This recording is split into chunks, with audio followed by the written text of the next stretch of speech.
말 그대로 새해가 시작됐습니다. 2020년 시작되었습니다. 새해 되면 새로운 어떤 소망도 생기고 새롭다란 말에 여러 의미들을 갖게 되잖아요. 근데 이런 질문 받으시면 어때요? 정말 뭐가 새롭게 된 거지? 라는 질문이요. 그러면 깨우뚱해요. 정말 뭐가 새롭게 된 걸까? 시간이 분명히 바뀌었어요. 2019년에서 2020년으로 뭐 다이어리도 다 바뀌었고. 근데 우리가 시간을 굳이 이제 구분하면 두 가지로 구분할 수 있어요. 물리적 시간이 있어요. 또 하나는 사회적 시간이 있어요. 그런데 이제 물리적 시간이라는 것의 관점에서 보면 2019년 12월 31일하고 2020년 1월 1일 사이의 변화가 뭐 2019년 뭐 2월 3일과 2월 4일 사이의 변화나 뭐 2020년 1월 2일과 3일 사이의 변화하고 크게 다르지 않습니다. 그냥 하루가 변한 것뿐입니다. 근데 사회적 시간의 관점에서 보면 엄청나게 바뀌어버린 거죠. 2019라고 적혀있던 모든 그 문서나 이런 것들은 이제 폐기돼야 됩니다. 2020 이렇게 돼야 되죠. 헌금 봉투 보시면 2001 이렇게 되어 있어요. 이제 볼펜으로 저희들이 수고를 해야 되는 거죠. 2001 되어 있는 그 자리에 2로 고치고 0 쓰고. 사회적 시간에서 보면 많은 것들이 바뀝니다. 정말 이 1월이라는 시간이 사회적 시간이라는 그 관점에서 보면 많은 것들이 교차하는 그 시점입니다. 새해라는 말, 그 말 자체로 느끼는 새로움들이 참 많습니다. 그런데 실제 우리의 삶의 상황을 보면 많은 것이 새로워졌나? 그대로인 것 같아요. 여전히 삶의 짐들은 무겁고 고될 것 같아요.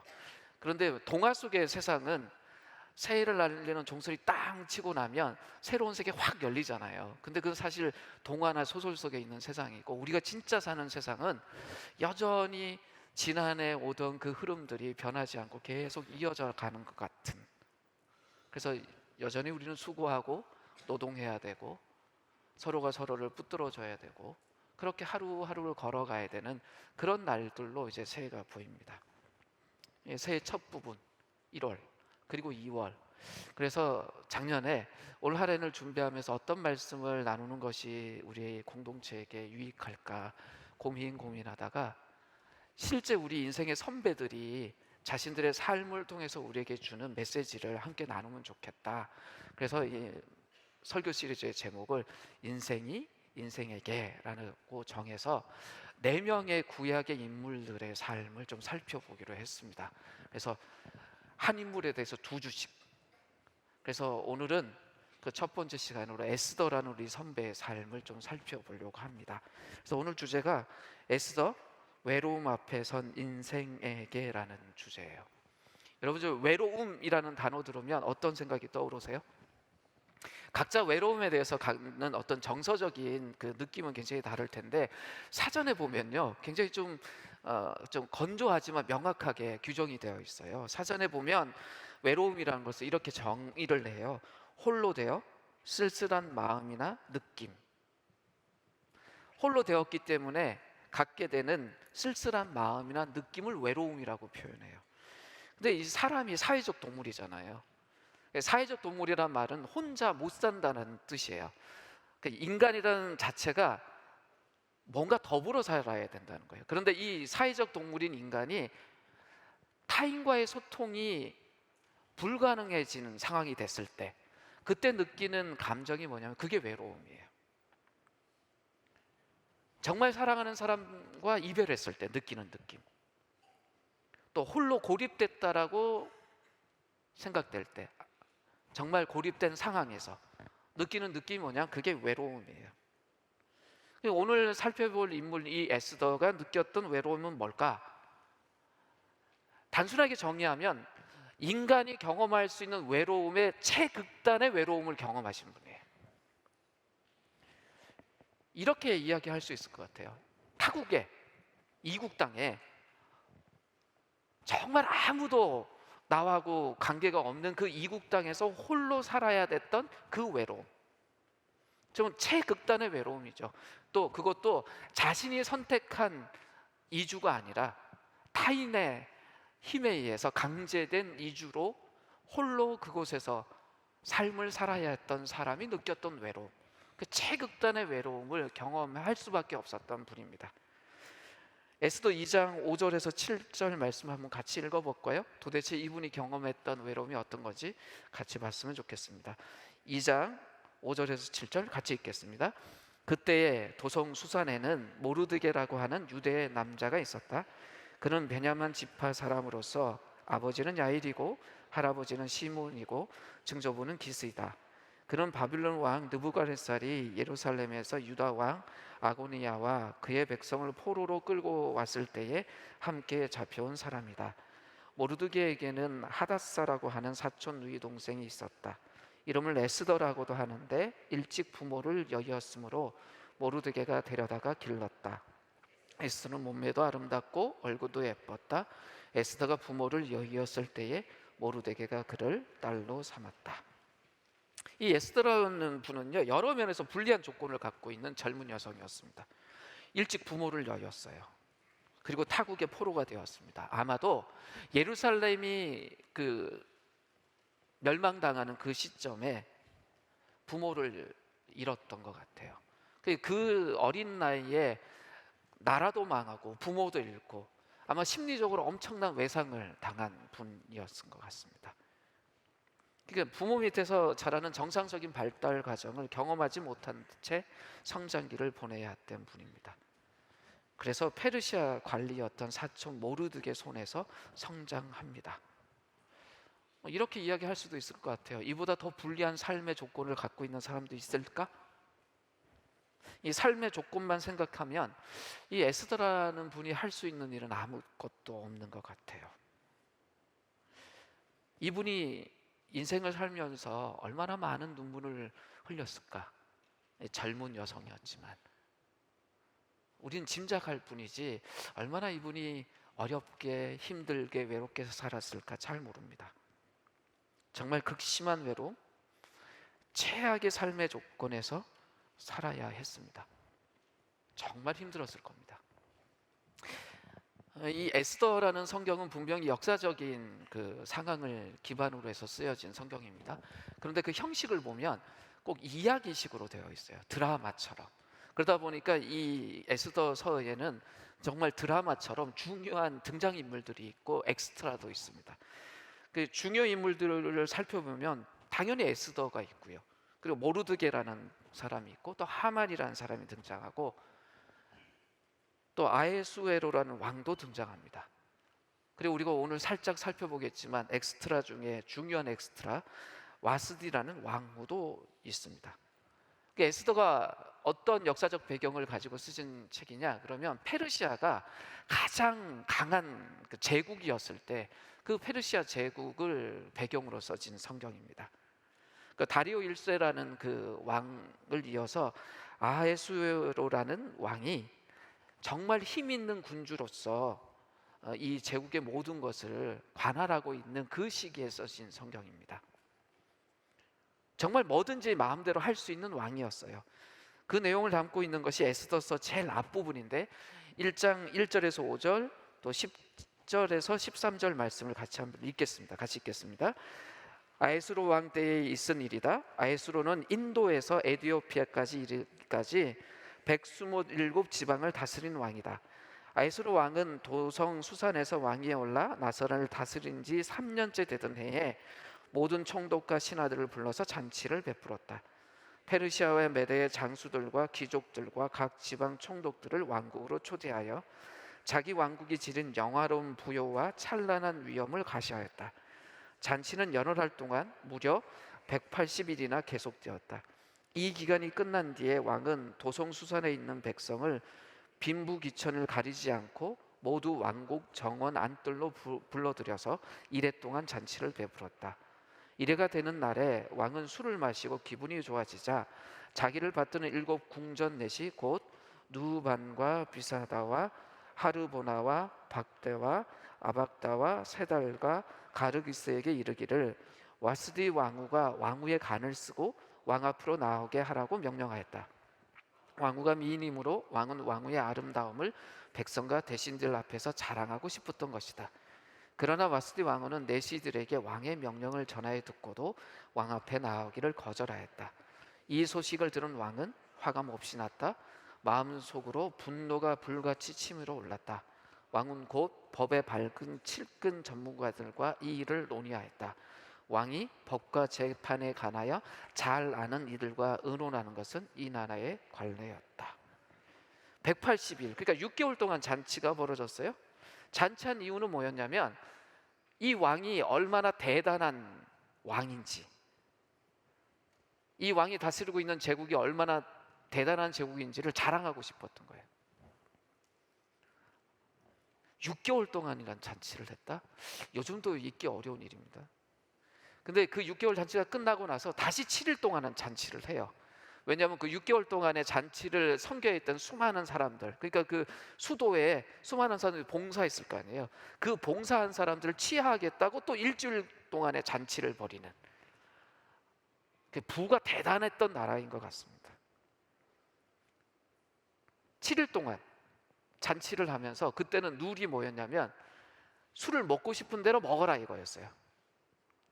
기존의 어떤 술을 마시는 룰이 아니라 먹고 싶은 만큼 먹어라. 왕도 그랬던 것 같습니다. 일주일 내내 포도주 마시고 너무 기분 좋아지니까 그때 왕후를 불러요. 왕후 보고 이 관을 쓰고 나오라는 거예요. 자, 제국이었으면 왕도 그렇겠지만 왕후가 쓴 이 면류관이 어땠을까요? 어마어마했을 거예요. 왕후에 나와라 그걸 쓰고. 왜 그랬을까요? 6개월 동안 제국의 왕으로서 제국이 얼마나 대단한지 자랑했던 이 왕은 또 하나를 자랑하고 싶었던 거예요. 내 왕후가 얼마나 대단한지 봐라. 얼마나 아름답고 얼마나 화려한지 봐라. 자랑하고 싶었던 겁니다. 이 왕에게 왕후는 그런 존재였어요. 왕후의 의사를 존중하는 면도 하나도 없고요, 왕후의 품격 이런 건 아무 의미가 없었습니다. 그냥 자기 소유물 같았던 거예요. 자랑하고 싶을 때 자랑할 수 있는. 근데 의외의 일이 벌어집니다. 이 왕후 와스디라는 사람이 그 명령을 거절해 버립니다. 이 절대 군주의 이 명령을 거절한 거예요. 그랬더니 왕이 화가 나서요. 어떻게 하냐? 왕후의 자격을 박탈시켜 버립니다. 다시는 왕 앞에 나타나지 못하게 만들어 버립니다. 그런데 오늘 성경을 보면 좀 이 절대 군주의 모습 속에서 우리가 이해 안 가는 부분 하나가 있어요. 왕후하고 자신 사이에서 벌어지는 일이잖아요. 우리식으로 말하면 부부간에 어떤 문제가 하나 벌어졌는데 이 일을 처리하는데 이 절대 군주가 자기 혼자 결정을 못해요. 어떻게 하냐면 법의 가장 밝은 전문가들을 모아놓고 이 일을 어떻게 처리하면 좋을지를 질문해요. 그리고 뭐라고 적어놨냐? 이렇게 하는 것이 이 나라의 관례였다라고 적혀 있어요. 정말 심각한 모순 아닌가요? 제국의 모든 것을 소유하고 있었고 그걸 자기 마음대로 할 수 있는 사람이었어요. 자그마치 6개월 동안 잔치를 해도 뭐라고 아무 말도 안 했고, 그 잔치가 끝난 다음에 다시 일주일 동안 국고를 사용하면서 잔치를 해도 아무 말도 안 했던 그 나라인데, 왕과 왕후 사이에 벌어졌던 이 일 한 가지를 처리하는 데 있어서 왕이 그 전문가에게 질문해야 돼요. 그러면 그 주변에 있는 전문가들은 어떻게 해요? 왕의 눈치를 살펴요. 그래서 어떤 의견을 내면 왕이 가장 기분 좋을까? 그래서 어떤 의견들을 냈을 때 왕이 그 의견을 선택하면 그게 법이 되는 거예요. 좀 희한하지 않습니까? 왕은 자기 자신을 둘러싸고 있는 사람들을 의존하고, 왕의 주변에 있는 사람들은 왕의 눈치를 보고, 그런 사이에서 왔다 갔다 무언가 정해지면 그게 법이 되고, 그것이 제국 전체로 칙령으로 선포되고. 정말 이상한 나라예요. 무능합니다. 약합니다. 불완전합니다. 근데 그런 사람이 절대 권력을 갖고 있고 왕으로서 그 권력을 행사하는 것이 이 페르시아 제국의 모습입니다. 근데 여쭤볼게요. 우리가 사는 세상은 어떤가요? 크게 다른가요? 우리가 살고 있는 세상도 이런 모습 아닌가요? 비슷해요. 와스디 왕후 사건 하나만 보죠. 이 부부간에 벌어진 일 때문에 국가의 새로운 법 하나가 만들어집니다. 그리고 그 말도 안 되는 법의 내용이 뭐였냐면, 모든 아내는 남편이 하자는 대로 다 해야 된다. 그리고 남편의 언어를 다 써야 된다. 근데 이게 대제국이었잖아요. 인도부터 에티오피아까지. 그 지역마다 말이 다 달랐을 거 아니에요. 그 지역마다 번역을 다 해서 칙령을 보냈어요. 그러니까 국가의 돈을 엄청 쓴 거죠. 그 말도 안 되는 법 하나 이 제국 전체에 알리기 위해서. 그런데 그 누구도 이것이 잘못됐다라고 문제 제기하는 사람도 한 명도 없었습니다. 왕이 정의롭지도 않아요. 그리고 한 민족의 억울함에 대해서 귀를 기울이는 사람도 아니고 한 개인의 인권에 대해서 관심 있는 사람도 아니에요. 근데 문제 제기하는 사람도 아무도 없었어요. 그냥 왕의 기분에 따라서 모든 나라 일이 좌지우지되는, 뭐 정도의 차이는 있을지 모르겠지만 우리가 사는 세상도 크게 다르지 않는 것 같습니다. 이 일에 어떤 일이 벌어지냐면, 왕이 갖고 있던 분노가 이렇게 수그러들기 시작하니까 왕후 생각이 나는 거예요. 자기가 폐위시켜버렸던 왕후가. 근데 그게 드러나니까 주변 사람들이 알게 됐어요. 왕이 왕후를 그리워한다. 근데 왕후를 폐위시키고 이런 모든 일에 함께 했던 사람들이 자신의 생명에 위협을 느꼈어요. 이거 그대로 되면 안 되겠다. 왕후가 만약에 제자리로 돌아간다면 큰일 나겠다. 그래서 새로운 제안을 해요. 왕에게. 제국에 있는 모든 지방으로부터 아름다운 처녀들을 이 성에 오게 하자. 그리고 그 속에서 왕이 가장 마음에 드는 사람을 왕으로 선택하면 어떻겠냐 제안을 해요. 왕이 그걸 들었어요. 좋겠다, 그렇게 하자. 그랬더니 또 칙령이 만들어져 전 제국에 쫙 퍼져요. 그리고 각 지역에서부터 가장 아름다운 젊은 처녀들이 이 수산성에 옵니다. 그렇게 모여들었던 여성 중에 한 명이 누구냐면 에스더라는 이 여성이에요. 그 내용을 담고 있는 부분이 오늘 우리가 가장 중요하게 좀 다뤄보려고 하는 본문이 바로 에스더 2장 8절에서 18절 말씀입니다. 같이 한번 읽을까요? 읽겠습니다. 왕이 내린 명령과 조서가 공포되니 관리들은 처녀를 많이 뽑아서 도성 수산으로 보내고 헤게가 그들을 맡아 돌보았다. 에스더도 뽑혀서 왕궁으로 들어가 궁녀를 맡아보는 헤게에게로 갔다. 헤게는 에스더를 좋게 보고 남다른 대우를 하며 곧바로 에스더에게 화장품과 특별한 음식을 주었다. 또 궁궐에서 시녀 7명을 골라 에스더의 시중을 들게 하고 에스더를 시녀들과 함께 후궁에서 가장 좋은 자리로 옮겨서 그곳에서 지내게 하였다. 에스더는 자기의 민족과 혈통을 밝히지 않았다. 모르드게가 에스더에게 그런 것은 밝히지 말라고 단단히 일러두었기 때문이다. 모르드게는 에스더가 잘 지내는지 또 에스더가 어떻게 될지를 알려고 날마다 후궁 근처를 왔다 갔다 하였다. 처녀들은 아헤수로 왕 앞에 차례대로 나아갈 때까지 정해진 미용법에 따라서 12달 동안 몸을 가꾸었다. 처음 6달 동안은 몰약 기름으로, 다음 6달 동안은 향유와 여러 가지 여성용 화장품으로 몸을 가꾸었다. 처녀가 왕 앞에 나아갈 때는 원하는 것은 무엇이든지 다 주어서 후궁에서 대궐로 가지고 가게 하였다. 저녁에 대궐로 들어간 처녀가 이튿날 아침에 나오면 후궁들을 맡아보는 왕의 내시 사이스가스가 별구궁으로 데리고 갔다. 왕이 그를 좋아하여 특별히 지명하여 부르지 않으면 다시는 왕 앞에 나아갈 수 없었다. 드디어 모르드게 삼촌 아비힐의 딸, 곧 모르드게가 자신의 딸로 삼은 에스더가 왕에게 나아갈 차례가 되었다. 에스더는 궁녀를 돌보는 왕의 내시에 헤게가 하라는 대로만 단장을 하였을 뿐이고 다른 꾸미개는 요구하지 않았다. 그런데도 에스더는 누가 보아도 아름다웠다. 그가 아헤수로 왕의 침전으로 불려 들어간 것은 아헤수로가 다스린 지 7년째 되는 해 10째 달 곧 데벳월이었다. 왕은 에스더를 다른 궁녀들보다 더 사랑하였다. 에스더는 모든 처녀들을 제치고 왕의 귀여움과 사랑을 독차지하였다. 드디어 왕은 에스더의 머리에 관을 씌우고 와시드를 대신하여 왕으로 삼았다. 왕은 에스더를 위하여 큰 잔치를 베풀고 대신들과 신하들을 다 초대하였으며 전국 각 지방에 세금을 면제해주고 왕의 이름으로 여러 가지 상을 푸짐하게 내렸다. 이 후궁으로 간택된 여자분들의 운명을 보면 정말 슬퍼요. 어찌 보면 평생 결혼한 여자가 아니라 평생 갑으로 살아야 되는 사람이에요. 비록 한 번은 왕 앞에 설 기회가 주어지지만 왕이 그 여인의 이름을 기억하지 못하고 부르지 못하면 평생 그냥 가부처럼 살아야 되는. 한번 생각해 보십시오. 자신과 사랑하는 사람과 완전히 떨어져서 혼자 살아야 되는 인생, 사랑하는 사람과 함께 살 수 있다는 그 꿈을 포기하고 살아야 되는 그 상실감, 정말 매우 큰 것일 수밖에 없습니다. 근데 에스더의 운명이 이랬어요.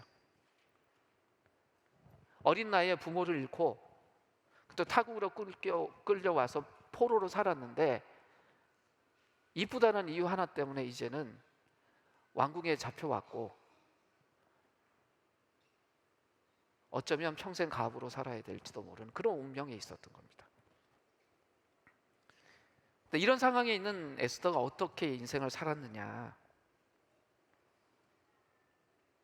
이 처한 상황을 그냥 탓하고 비관하고 그렇게 살았느냐? 그렇지 않았습니다. 이 왕후 자리를 노리는 수많은 경쟁자들이 있었잖아요. 근데 에스더도 그 경쟁자들처럼 자신에게 주어진 상황에서 최선을 다해요. 왕을 만나기까지 1년 동안 그들이 그 미용법을 가지고 자기들 꾸몄다고 하잖아요. 근데 에스더도 열심히 그 일을 해요. 그리고 한 번 찾아온 기회, 4년 만에 찾아온 기회, 그 기회를 놓치지 않았습니다. 가만히 한번 생각해 보십시오. 에스더의 삶에서 자신이 통제할 수 없었던 수많은 것들이 있어요. 첫 번째는 유대인으로 태어났다는 것, 그것도 딸로 태어났다는 것, 그리고 어린 나이에 부모를 여의었다는 것, 자신이 통제할 수 있는 게 아니었어요. 타국으로 포로로 끌려왔다는 것, 게다가 자기가 아름다운 여인으로 태어났다는 것, 이 모든 것 자기가 통제할 수 있는 것 아니었습니다.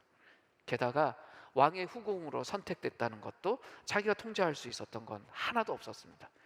근데 에스더가 통제할 수 있었던 건 무엇일까요? 스스로 선택하고 행할 수 있었던 건 무엇일까요? 역설적이게도 아무것도 통제할 수 없는 상황이었지만 그 상황 속에서 자신이 어떻게 반응할 것인지는 에스더 스스로 선택하고 통제할 수 있었습니다. 에스더는요, 자신이 처한 상황을 거부하지 않았어요. 그 상황을 비통해야 한다면 정말 그 상황이 더 어려워졌을 겁니다. 생각해 보십시오. 이 왕궁에 잡혀왔을 때 나는 왕후가 되기 싫어, 나는 꾸미지 않을 거야. 1년 내내 다른 사람들은 미용법을 통해서 갖고 가는데 본인은 거기 한탄하고 거기에 반대되는 행동을 했다면 에스더가 어떻게 됐을까요? 기회가 오지 않았을 뿐만 아니라 기회가 왔다고 했어도 그 기회를 붙잡을 수 없었을 겁니다. 우리의 삶은 어떤가요? 우리의 삶도 마찬가지입니다. 우리가 통제할 수 없는 것들이 너무나 많아요. 지난 몇 년 동안 이 한국을, 이 대한민국 사회를 특징 짓는 그 몇몇 단어들 중에 금수저, 흙수저 이런 말이 있잖아요. 이게 무슨 이야기예요? 우리가 통제할 수 없는 것이 너무나 많다는 거예요. 애써도 극복할 수 없는 너무 삶의 어떤 상황들이 많다는 거죠. 평생 흙수저는요, 그걸 극복하지 못하고 끝까지 살아가야 될지도 모르는 나라이기 때문에 그런 이야기를 해요. 심지어 어떤 이야기까지 했습니까? 헬조선이란 말까지 했어요. 헬 대한민국이 아니라 헬 조선이에요. 왜 조선시대를 끌고 왔을까요? 그때 신분제 사회였거든요. 한 번에 신분에 갇히면 평생 그렇게 사는 그 시대처럼 우리 시대가 그렇다? 이런 이야기를 우리를 하고 삽니다.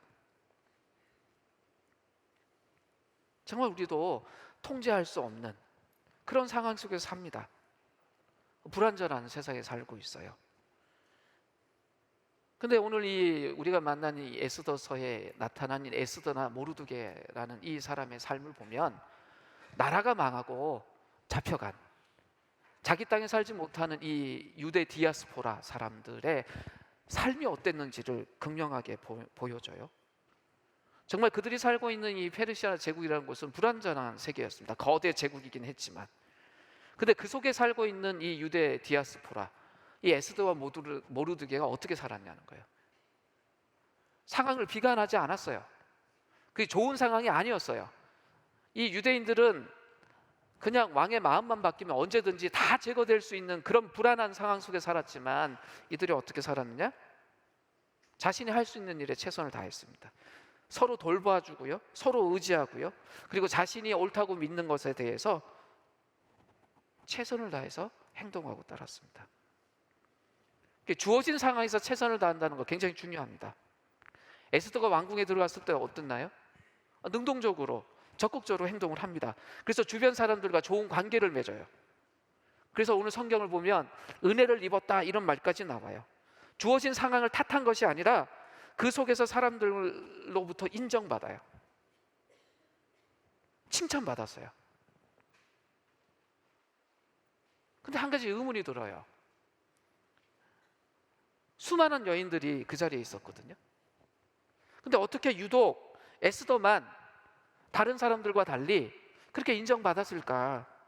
도대체 에스더가 뭘 했기 때문에 그 많은 경쟁자들을 제치고 단 하룻밤의 만남을 통해서 왕후가 될 수 있었을까? 정말 미모가 그렇게 뛰어난 것일까? 이런 의문이 자꾸 들어요. 그런데 우리는 에스더라는 말을 들면 이 교회 생활 열심히 오랫동안 하셨던 분은 에스더 하면 이 꼴이 있어요. 유관순 아니면 잔다르크, 그래서 민족을 구한 이런 이미지가 있어요. 그런데 우리가 오늘 봤던 이 에스더 2장에 나타나는 에스더의 모습은 유관순이나 잔다르크하고는 영 멀어요. 어떤 거예요? 하룻밤 만남으로도 이 여성 편력이 심한 이 제국의 왕을 정말 흡족하게 만족시킬 수 있던 한 여인으로 등장을 해요. 우리가 이렇게 이야기하면 되죠. 정말 아름다웠나 보다. 정말 어떤 분이지 천국 가면 한번 보자고요, 에스더가. 근데 이것만 전부는 아닌 것 같아요. 그러면 그렇게 기록하면 되잖아요. 미모가 특별났다, 그러니까 경쟁이 안 됐다. 근데 그렇게 적혀 있지 않아요. 다른 처녀들보다 왕 앞에서 은총과 은혜를 받았다고 기록을 해요. 이 17절 말씀을 개역성경으로 보면 왕이 모든 여자보다 에스더를 더 사랑함으로 그가 모든 처녀보다 왕 앞에서 은총을 얻은지라 이렇게 되어 있어요. 근데 이 은총이란 단어가 원어에는 은총과 은혜라고 두 단어로 적혀 있어요. 근데 이 은총이란 단어는 15절에 보면 에스더가 차례대로 왕에게 나아갈 때 궁녀를 중화하시는 넷이 헤게가 정한 것 외에는 다른 것을 구하지 아니하였으나 모든 보는 자에게 사랑을 받았다고 하는 이 사랑과 같은 단어예요. 그리고 은혜라는 단어는 9절에 보면 헤게가 이 처녀를 좋게 보고 은혜를 베풀어 몸을 정결케 할 물품과 일용품을 곧주며 할 때 이 은혜라는 단어와 같아요. 무슨 말이냐면 이상하게도 왕도 그렇고 후궁을 간택하는 모든 과정을 관할하는 이 책임자였던 이 헤게라는 사람에게도 유독 에스더가 돋보이고 그 사람에게 혜택을 줬다는 이야기예요. 좀 이상한 거죠. 한번 생각해 보십시오. 인도부터 에티오피아까지 그 고대 세계에 진짜 각 지방에서 가장 아름다운 처녀들이 지금 왕의 왕궁에 와 있어요. 그 1년 동안 준비를 해요. 아니 1년 동안 미용법으로 사람을 가꾸면 저도 이뻐질 것 같아요. 이 반응은 뭐죠? 아니라고요? 네, 그럼 아닌 걸로. 근데 그분들은 원래 괜찮은 분들이었는데 1년 동안 정해진 미용법에 따라서 그렇게 가꾼 분들이에요. 근데 어떻게 그 경쟁자를 이겼냐는 거예요. 게다가 오늘 성경을 보면 뭐라고 말하냐면 자기 순서가 되잖아요. 자기가 살던 그 후궁에서 1년 동안 열심히 준비했어요, 미용법으로. 그리고 차례가 될 때까지 그러면 안 가꿨겠냐고요. 계속 가꾸죠. 그러면서 후궁에서 있으면서 시뮬레이션 열심히 했을 거예요. 그 하룻밤에 왕을 만나면 내가 어떻게 해야지 왕후가 될까? 뭐라고 기록했냐면 이 호명받아서 이 후궁에서 대궐로 갈 때 이 처녀는 자기가 원하는 거 있으면 뭐든지 들고 갈 수 있게 했다라고 되어 있어요. 나름 필살기를 생각할 거 아니에요. 단 한 번의 만남으로 내가 왕후가 될 수 있다. 그냥 잊혀질 수 있는 후궁으로 살 건지 아니면 왕후가 될 건지 그건 하룻밤에 결정 날 것 같으면 얼마나 많이 생각을 했겠어요. 정말 아름답게 꾸미고 필살기 하나 들고 왕을 만나러 갔을 거예요. 근데 에스더는 어떻냐? 정반대로 적혀 있어요. 원래의 법대로 꿈이라고 한 것 외에는 더 이상의 것을 구하지 않았다라고 되어 있어요. 그럼 좀 이상하지 않아요? 만약에 에스더도 뭘 하나 들고 갔다고 합시다. 그러면 우리가 이해하기 쉽잖아요. 그 필살기 때문에 됐을 거다. 다른 사람들하고 달리 그거 선택했으니까 에스더가 됐을 거다, 이렇게 생각해 보면 되잖아요. 그리고 우리가 질문해야 될 건 에스더가 도대체 뭘 들고 갔을까? 뭘 준비했을까? 우리도 그거 알면 이 제국 같은 세계에서 잘 살 수 있을 것 같다, 이렇게 결론 내릴 수 있잖아요. 근데 뭐라고 기록해냈냐면 없다라는 거예요. 그럼 도대체 무엇이 에스더를 그렇게 만들었냐는 거예요. 의문이 생길 수밖에 없어요. 자연스럽게 나올 수 있는 게 뭐냐면 보이지 않는 어떤 힘이 개입된 건 아닐까? 우리가 흔히 이야기를 하잖아요. 저 사람이 뭔가 승승장구하면 낙하산 아닐까? 뒤에서 조종하는 힘이 있을 것 같아. 우리가 모르는 거 있어. 늘 이야기하잖아요. 그래요. 이 무대에 등장한 이 등장인물들 말고 이 드라마에 개입하는 보이지 않는 손이 있다? 그렇게밖에 우리가 결론을 내릴 수밖에 없는 거예요. 그럼 도대체 무엇이 그걸 했냐는 거예요. 정말 극한의 외로움 속에 산 사람입니다. 삶의 조건으로 보면 가장 불리한 사람이었어요. 근데 어떻게 그 사람의 인생이 이렇게 바뀌었냐라는 겁니다. 수많은 변수들이 있는 이 삶 속에서 어떻게 에스더란 여인이 왕후가 될 수 있었을까? 왕이 그저 그 아름다움 하나? 그리고 하룻밤에 자신을 만족시키는 어떤 무엇 하나 때문에 왕후를 선택했을까요? 그거 말고도 볼 수 있는 무엇이 있었을 겁니다. 그걸 우리는 인간적인 매력이라고 말할 수도 있고, 아니면 그 밤에 대화를 나누면서 이 에스더의 인격을 봤다라고 말할 수도 있겠죠. 이 왕궁에서 4년을 살면서 그 일을 관할하는 모든 사람들이 특별히 에스더를 사랑했다고 하면 무언가 에스더에겐 특별한 게 있었을 겁니다. 그런데 생각해 보세요. 어릴 때 부모를 여의고 입양된 채 살았어요. 근데 타국에서. 근데 그 인물이 어떻게 이렇게 될 수 있었냐는 거예요. 가장 최악의 조건에서, 가장 외로움 속에서 부모의 손도 떠나서 성장한 이 여인이 이 제국 안에서 수많은 경쟁자들 안에서 어떻게 그렇게 인정받을 수 있었냐는 거예요. 아무리 상식적으로 생각을 해봐도 답이 안 나와요. 이 에스더라는 성경이 참 특별해요. 하나님이란 단어가 한 번도 나오지 않는 성경이에요. 근데 떡하니 성경 안에 있어요. 희한한 성경이죠. 근데 이 에스더서가 우리에게 던져주는 이야기가 뭐냐면, 눈에 보이는 환경 속에서는 하나님이 전혀 없는 세계 속에 사람들이 산다. 근데 그들의 인생이 그런데 도대체 어떤 인생인지 보라는 거예요. 에스더가 홀로 걷는 인생이었느냐? 실제 상황은 그랬죠. 그러나 그가 홀로 걸어서 이런 일이 생길 수 있는가 생각해 보면 그건 불가능해 보인다. 그 메시지를 우리에게 던져줍니다. 페르시아 제국이 어떤 곳이었습니까? 최강의 부를 자랑하는 곳이었습니다.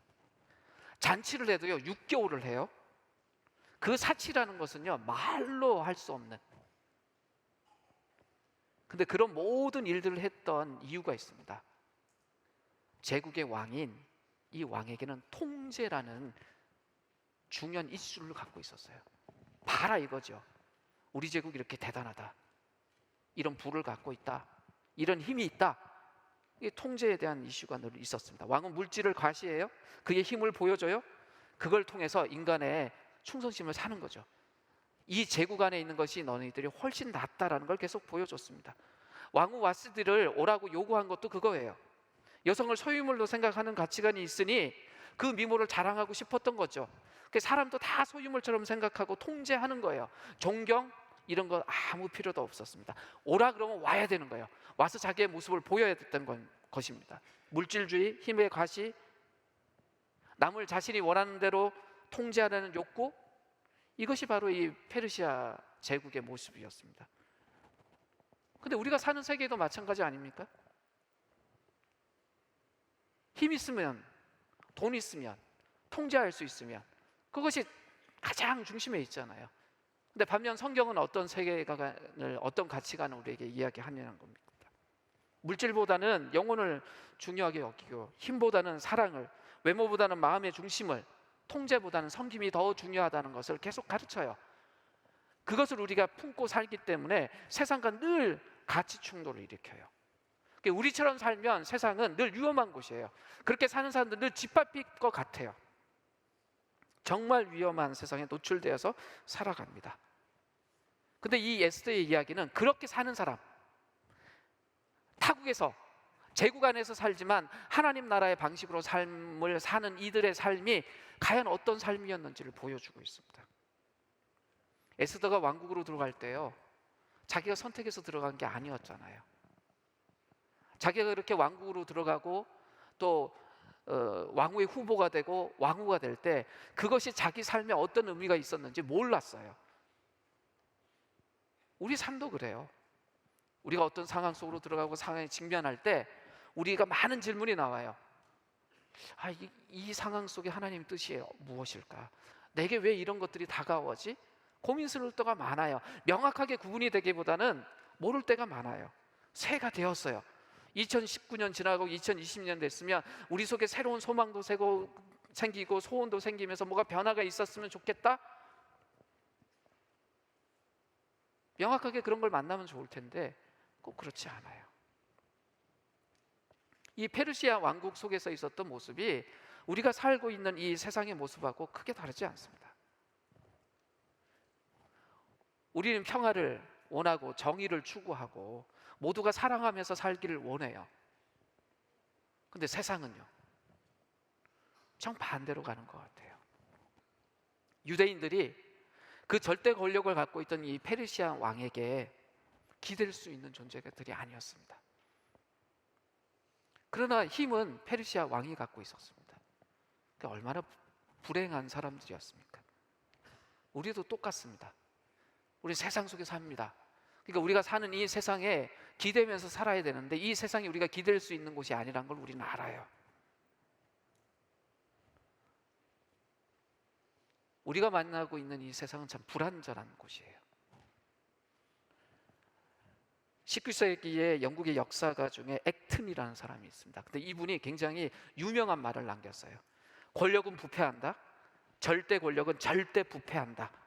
이 권력이 갖고 있는 역기능을 고발하면서 이런 이야기를 했습니다. 이 페르시아 왕은 절대 권력을 가진 사람이라고 할 수 있어요. 그런데 절대 권력을 가진 사람이긴 했지만 정말 불안한 사람이었어요. 그랬더니 이 불안한 사람이 절대 권력을 갖고 있으니 어떤 일이 벌어졌냐? 있으면 안 될 일들이 제국에 굉장히 많이 벌어져 버렸습니다. 근데 지금 세상에 그런 일들이 벌어지는 거죠.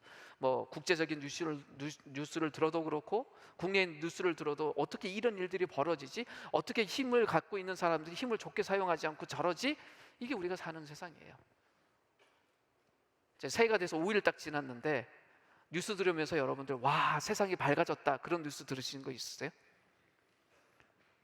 뉴스는 원래 그런 거죠, 그죠? 그렇게만 말하기에는 우리 세상이 너무 답답해요. 근데 기억하십시오. 세상에 그 어떤 나라도 온전한 나라는 없어요. 세상에 그 어떤 나라도 완벽한 나라는 없어요. 그것을 통해서 우리에게 던져주는 메시지가 있어요. 영원한 나라, 온전한 나라는 하나님 나라밖에 없다라는 거예요. 에스더서가 그 이야기를 하는 거예요. 페르시아 대제국 안에 사는 그들이 온전하게 살 수 있는 유일한 소망이 무엇이었냐? 하나님 의지하고 바라보는 것이었습니다. 무대 위에 있는 등장인물은 아니었지만 무대 뒤에 계신 보이지 않는 등장인물인 하나님, 그분과 동행하면서 살아갈 수 있었던 겁니다. 이 에스더 1장에 기록된 페르시아 제국의 모습을 보면 정말 영원히 멸망하지 않을 것 같은 제국이에요. 그런데 아이러니하게 어떤 일이 벌어졌냐? 그 왕후를 제거하고 난 뒤에 이 큰 전쟁이 있었어요. 그리스하고. 근데 그리스의 해전에서 그 진짜 몇 분의 1밖에 안 되는 그리스인데 져요. 그때부터 페르시아 제국이 막 기우기 시작합니다. 결국 멸망해요. 뭐 페르시아만 망했나요? 로마도 망했잖아요. 그런 역사가 우리에게 던져주는 이야기가 뭡니까? 이 땅에 거대해 보이고 힘 있는 무엇도 온전하거나 영원하지 않다는 거예요. 새해가 시작되었습니다. 무슨 기대를 갖고 계십니까? 무엇에 기대어 살려고 하십니까? 우리는요, 우리의 한계 때문에 우리의 눈에 보이는 것들 중에 선택해요. 내가 통제할 수 있고 손잡을 수 있는 것들 중에 가장 좋은 걸 잡으려는 습관이 있어요. 그러나 그런 것들 중엔 온전한 것이 사실 없어요. 영원한 것이 없어요. 에스더의 모습을 보십시오. 다른 수많은 여인들이 그 한 번의 기회를 준비하면서 자신이 선택해야 될 가장 좋은 걸 고르는 그 시간에 에스더는 고르지 않았습니다. 1년, 4년, 여기 기록되어 있지 않지만 에스더가 뭘 했을까요? 자신의 이름이 불려지는 그날을 기다리면서 에스더는 뭘 준비했을까요?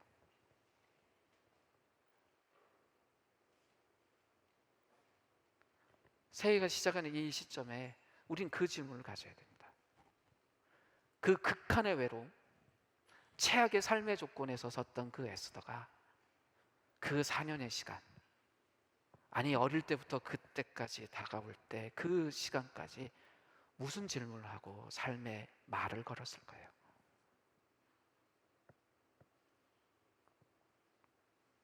유대의 어린 소녀가 처녀가 되었습니다. 그리고 페르시아 제국의 가장 한복판에서 하루하루의 인생을 보내면서 그날을 준비합니다. 에스더는 어떤 질문을 하고 어떤 대답을 들었을까요? 무엇을 선택하고 무엇을 준비했을까요? 하나님이란 말이 단 한 번도 기록되지 않은 이 이야기 속에서 에스더는 우리에게 역설적으로 이야기를 합니다. 제국 속에서 살아야 되는 우리들에게 가장 중요한 것은 하나님이라고. 우리도 똑같습니다. 하나님 나라 백성이지만 세상에 삽니다. 2020년이 됐다고 이 대한민국의 상황이 확 바뀔 것 같지는 않습니다. 4월달에 총선도 있고 하니까 그때까지는 더 시끄러지고 더 복잡한 뉴스들이 우리를 가득 채우겠죠. 우리가 무엇을 기대하고 무엇에 기대며 무엇을 소망하고 무엇을 질문해야 할까요?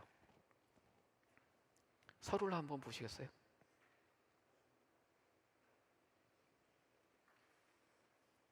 에스더에게는 모르드게가 있었습니다.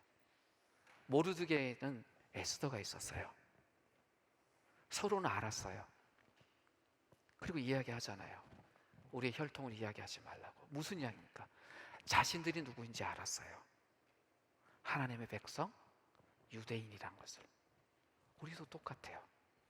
우리의 상황이 아니라 우리를 봐야 돼요. 우리가 누구인지. 새로운 한 해가 시작됐습니다. 우리가 누구로 살아야 됩니까? 어떻게 살아야 됩니까? 그 질문은 우리를 여기에 있게 한 그 하나님께 질문해야 됩니다. 그 질문을 놓치는 순간 우리는 제국의 사람들처럼 살게 될 겁니다. 에스더와 경쟁했던 그 사람들처럼 내 인생의 필살기를 찾게 될 거예요. 그거 하나 내가 손에 들고 있으면 성공할 수 있을 텐데 그 질문으로 갖고 살 거예요. 세상에 수많은 그런 메시지들이 있잖아요. 그러나 우리가 그런 메시지들에게 휩쓸리지 않고 우리의 삶이 바로 걸어가려면 무엇을 잡아야 되느냐는 거예요. 4년의 시간 동안 에스더가 질문했을 거라고 짐작할 수 있는 그것, 하나님의 뜻을 구할 수 있었던 그 사람처럼 우리도 이 새해 첫 순간에 우리 삶을 향해서 말을 걸어야 됩니다. 이 세상의 제국 안에서 하나님의 백성답게 살기 위해서 나에게 가장 중요한 것은 무엇입니까? 라는 질문입니다. 그렇다면 내가 극한의 외로움에 있더라도, 최악의 삶의 조건에 있더라도 세상 사람들과 비교할 수 없는 가치 있는 인생을 살아내는 우리가 모두가 될 수 있을 겁니다. 우리 모두가 에스더예요. 하나님이 없어 보이는 듯한 이 세계 속에서 우리의 삶을 통해서 하나님이 역사하고 계심을 드러내는 그런 사람으로 우리가 부름받고 삽니다. 하나님은 우리 속에서 그렇게 일을 하시기를 원하고 우리를 통해서 당신의 모습을 드러내기를 원하십니다. 그 소원을 품고 사는 새해가 됐으면 좋겠고요. 그리고 그 소원이 우리 속에 이루어지기 위해서 우리 각자가 정말 노력해야 되는 부분이 무엇인지를 찾는 일주일이 되었으면 좋겠습니다. 이제 1분간 침묵하도록 하겠습니다.